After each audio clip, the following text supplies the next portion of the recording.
국감장이 초토화됐습니다. 초토화된 이유는 다름 아닌 질문에 답변을 하는 장관들을 비롯한 정부 인사들 때문이었습니다. 아마 윤석열을 중심으로 어떠한 지시가 있었던 것 같습니다. 비를 낄 때는 언제고 이제는 아예 대놓고 막 나가자고 입을 맞췄나 봅니다. 윤석열과 정부 하수인들 모두가 탄핵되어야 한다고 생각하신다면 구독과 좋아요 부탁드립니다. 국군의 날 시가행진을 보여주기식이라고 비판한 김병조 더불어민주당 의원이 최근 여당으로부터 군 출신 인사의 패륜이라는 비난을 받은 데 대해 법적 검토에 나서겠다고 경고했습니다.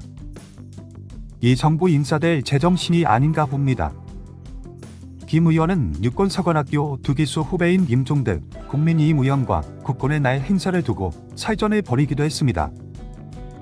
김 의원은 8일 서울 용산구 국방부 청사에서 열린 국방부 등에 관한 국회 국방위원회 국정감사에서 사성장군 출신이 군을 비판하는 것은 패륜적 행위라고 말하는 것을 보고 어이가 없었다고 했고요. 이것은 인격 모독일 뿐 아니라 신상공격으로 관련 분들이 사과하지 않는다면 법적인 절차도 검토하고 있다고 말하기도 했습니다. 김 의원은 사관생도들이 시가행진을 위해 3주 정도 수업에서 빠진 것은 문제가 있다며 그래서 보여주기식 시가행진 아니냐고 비판했던 것인데도 국민이임 의원은 나를 향해 이적 행위다. 북한을 돕는 행위다. 사성장군이 군을 비판하는 것은 패륜적 행위라고 말해 내 인격을 손상시켰다고 했습니다. 또 김 의원이 관련 발언을 이어가자 맞은편에 앉아있던 임종득 의원은 헛웃음을 짓기도 했습니다. 임 의원은 지난 3일 소명서를 통해 김 의원을 향해 국군의 날 행사가 갖는 의미를 가장 잘 알면서도 진영 논리에 매몰돼 자신을 가르치고 키워준 군을 향해 고의로 비난을 퍼부은 것이라며 이것을 패륜범죄와 비교한다면 지나친 표현인가라고 비판했습니다. 임 의원은 이날 오죽하면 그런 말을 했겠느냐며 김병조 의원은 국군의 날 행사 때 참석 의사를 전날 통보하더니 막상 당일에는 오지 않았다. 국방위 간사로서 이렇게 하는 것은 군을 어떻게 보는 것인지 내가 부끄럽다고 했습니다. 이어 김 의원이 방송에 나가서 이번 행사는 군사력이 약하거나 독재국가에서 한다는 발언은 사실상 우리 군의 욕보인 것 아니냐며 본인은 대통령만 비난했지 군을 모독하지 않았다고 하는데 부하 앞에서 군단장을 욕보이면 부하들을 욕보이는 것과 무슨 차이냐고 말하기도 했습니다. 또 직업 군인을 했다면 행사가 보여주기식 안보가 아님을 충분히 아는 분이 단점만 부각해 행사를 폄훼한 것은 문제가 있다며 사관학교 선배이자 군 선배였고 직접 모셨던 분이 그러셨다는 점이 더 아프다고 했습니다. 대놓고 막 나가자는 것입니다.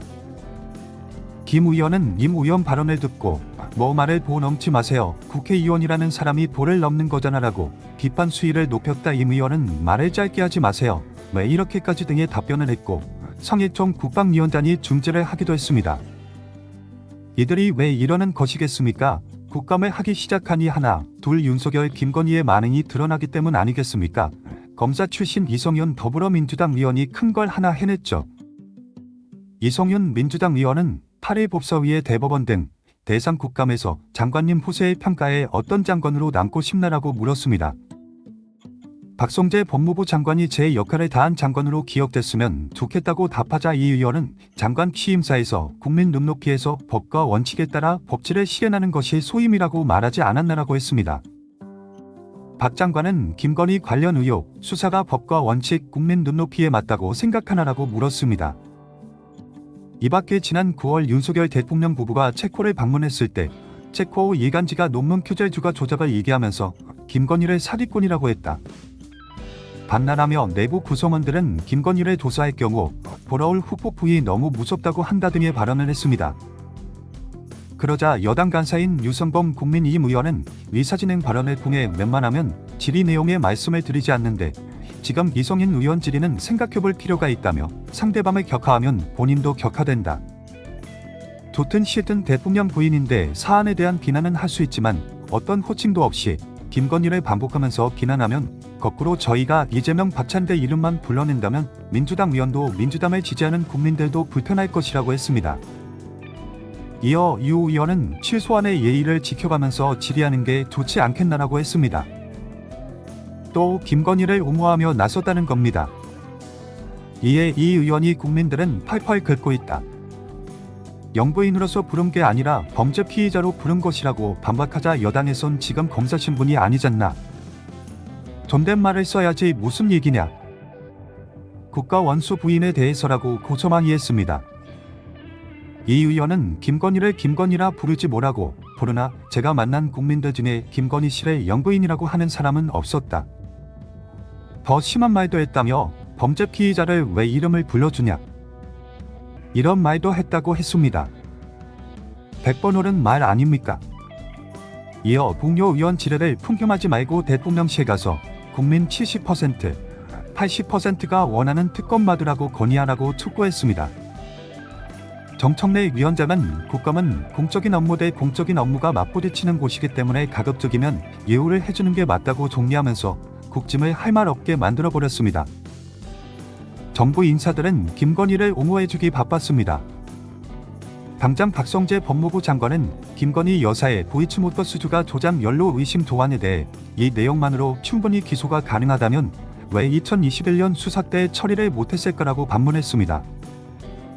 박 장관은 이날 국회 법제사법위원회 국정감사에서 김 여사를 불기소할 가능성이 크다는 언론의 분석에 대해 처리 못한 이유가 분명히 있을 것이라고 답했습니다. 일반 국민들을 대상으로 한 조사였어도 이렇게 처리했겠습니까? 박 장관은 그는 지금 문제가 되고 있는 각종 단독 보도 내용들이 2021년 10월, 11월경에 전부 수집되어 있는 자료들이라며 검찰이 숨기거나 감추거나 한 게 아니고 법정에 증거까지 제출되어 있는 자료라는 사실을 확인했다고 강조했습니다. 정청래 법사위원장이 공직자와 공직자 배우자가 금품을 수수하는 것만으로도 범법이라며 법이 그렇게 돼 있다고 하자 저희도 법을 갖고 한다. 위원장님 법하지 마시라고 목소리를 높이기도 했습니다. 법무부 역시 막 나가기로 작정했나 봅니다. 이니 김건희 관련 증거가 차고 넘칩니다. 국감을 하는 와중에 또 다른 증거가 나와버려서 파문이죠. 김건희 여사 명의 계좌가 도이치모터스 주가 조작에 활용됐다는 사실이 또 다른 판결문에서 확인된 겁니다. 이 판결문은 김 여사 명의 계좌는 내가 관리했다는 2차 주가 조작 주포 김모 씨의 검찰 진술이 적혀 있습니다. 2차 주가 조작 작전 시기는 재판부가 공소시효가 남아있어 유죄로 판단할 시기입니다. 김 씨 진술은 김 여사가 지난 7월 검찰 조사에서 2010년 5월 이후 주식 계좌를 직접 운용했다고 진술한 것과 정면으로 배치됩니다.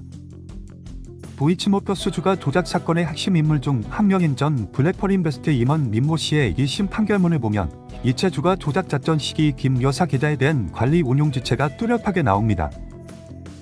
주포인 김 씨가 검찰 조사에서 자신이 김 여사 계좌를 관리했다고 언급한 기록입니다. 판결문에는 김 여사 이름이 32번 등장합니다.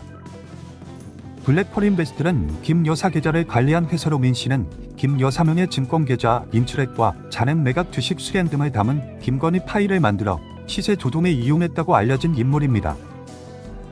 민 씨는 수사 당시에 미국으로 도피했다가 체포돼 권오수 전 도이치모터스 회장 등과 별도로 재판을 받았고요.